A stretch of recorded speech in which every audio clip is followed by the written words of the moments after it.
Hi നമസ്കാരം, welcome back to PSC and tech with Akhil. ഇന്ന് നമ്മൾ നോക്കാൻ പോകുന്നത് 5 കറണ്ട് അഫയേഴ്സാണ്. വീഡിയോയിലേക്ക് പോവാം. ആദ്യ ചോദ്യം, 2024-25 വർഷത്തിൽ മലയാള സിനിമാ മേഖലയിൽ നിന്ന് ഏറ്റവും കൂടുതൽ GST നൽകിയ വ്യക്തി എന്ന് പറയുന്നത് നമ്മുടെ മോഹൻലാലാണ്. ഓക്കെ, അപ്പോൾ ഏറ്റവും കൂടുതൽ GST നൽകിയ വ്യക്തി മോഹൻലാലാണ് 2024-25 സിനിമാ മേഖലയിൽ നിന്ന് എടുക്കുമ്പോൾ. ഓക്കെ, അടുത്തത് രണ്ടാമത്തെ ചോദ്യം, 2025 ജൂണിൽ മേഘവിസ്ഫോടനത്തെ തുടർന്ന് പ്രളയം നേരിട്ട ഉത്തരേന്ത്യൻ സംസ്ഥാനമെന്ന് പറയുന്നത് ഹിമാചൽ പ്രദേശാണ്.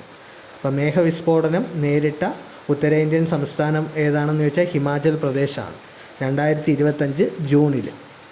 അടുത്ത ചോദ്യം, ഉത്തേജക ഉപയോഗം തടയാൻ നിയമനിർമ്മാണം ഉൾപ്പെടുന്ന സുപ്രധാന നിർദ്ദേശങ്ങളടങ്ങിയ പുതിയ ദേശീയ കായിക നയമാണ് ഖേലോ ഭാരത് നീതി 2025.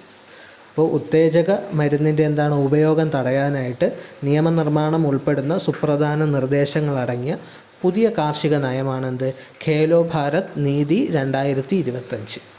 അടുത്ത ചോദ്യം, റഷ്യയിലെ കാലിനിൻഗ്രാഡിൽ നടന്ന ചടങ്ങിൽ കമ്മീഷൻ ചെയ്ത നാവികസേനയുടെ ആയുധങ്ങൾ വിന്യസിച്ച് റഡാറുകളുടെ കണ്ണുകൾ വെട്ടിച്ച് കുതിക്കാൻ ശേഷിയുള്ള യുദ്ധക്കപ്പലാണ് INS തമാൽ.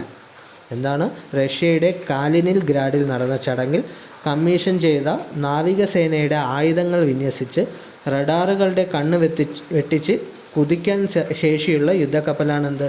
INS തമാൽ. ഒരു കപ്പലാണ്, അത് റഡാറിനെ വെട്ടിക്കാൻ കഴിയും എന്നതാണ് അതിൻ്റെ ഒരു പ്രത്യേകത.